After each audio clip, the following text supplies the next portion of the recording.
सत्याचा आवाज, खोट्याला चोप देणार. आपण पाहत आहात जनशक्ती लाईव्ह न्यूज. निर्भीड बातम्या, निडर पत्रकारिता.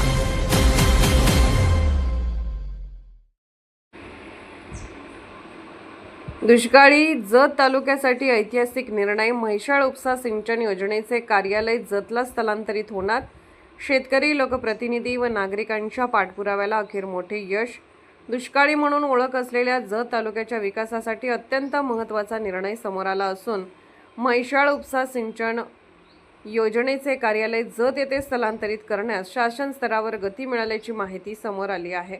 अनेक वर्षापासून प्रलंबित असलेल्या या मागणीला अखेर यश मिळत असल्याने शेतकरी, नागरिक आणि स्थानिक लोकप्रतिनिधींमध्ये आनंदाचे वातावरण निर्माण झाले आहे. म्हैसाळ उपसा सिंचन योजना ही जत तालुक्यासाठी जीवनदायी योजना मानली जाते. या योजनेच्या माध्यमातून दुष्काळी भागाला पाणी मिळून शेतीला आधार मिळत आहे.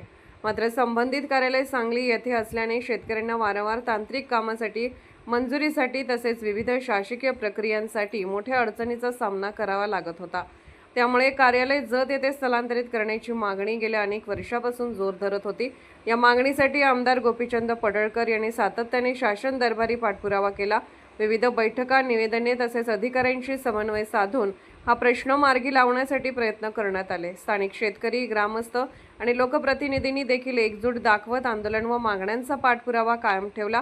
या निर्णयामुळे जत तालुक्यातील शेतकऱ्यांना मोठा दिलासा मिळणार आहे. पाणीपुरवठा नियंत्रण, तांत्रिक मजुरी, यंत्रसामग्री दुरुस्ती, कालव्यांचे नियोजन तसेच सिंचनाशी संबंधित अनेक कामे स्थानिक स्तरावर जलद गतीने पूर्ण होणार आहेत. त्यामुळे शेतकऱ्यांचा वेळ आणि खर्च दोन्ही वाचणार असून प्रशासकीय कामकाजालाही मोठी गती मिळणार आहे. याबाबत आमदार गोपीचंद पडळकर यांनी प्रतिक्रिया देताना सांगितले की जत तालुक्यातील शेतकऱ्यांना त्यांच्या हक्काचे पाणी मिळावे यासाठी आमचा संघर्ष कायम आहे. दुष्काळी भागातील प्रश्न शासनापर्यंत पोहोचवून त्यावर ठोस निर्णय व्हावेत यासाठी सातत्याने प्रयत्न सुरू आहेत. म्हैसाळ योजनेचे कार्यालय जत येथे आल्यास शेतकऱ्यांना मोठा फायदा होणार आहे. राज्याचे मुख्यमंत्री देवेंद्र फडणवीस तसेच मंत्री राधाकृष्ण विखे पाटील यांच्या सहकार्यामुळे या प्रक्रियेला गती मिळाल्याचे सांगितले जात आहे. स्थानिक नागरिकांच्या मते या निर्णयामुळे केवळ सिंचन व्यवस्था मजबूत होणार नाही तर जत तालुक्याच्या विकासालाही नवी दिशा मिळणार आहे. भविष्यात अधिक क्षेत्र सिंचनाखाली येऊन शेती उत्पादनात वाढ होईल, रोजगार निर्मितीला चालना मिळेल तसेच दुष्काळी भागातील आर्थिक परिस्थितीत सुधारणा होण्यास मदत होणार आहे. जत तालुक्याच्या विकासाचा हा नवा अध्याय मांडला जात असून जतकरांच्या हक्काच्या पाण्यासाठी आम्ही नेहमीच तत्पर हा संदेश या निर्णयातून अधोरेखित होत असल्याची भावना नागरिक व्यक्त करत आहेत. जनशक्ती लाईव्ह न्यूज चॅनलला लाईक करा, शेअर करा आणि सबस्क्राईब करा.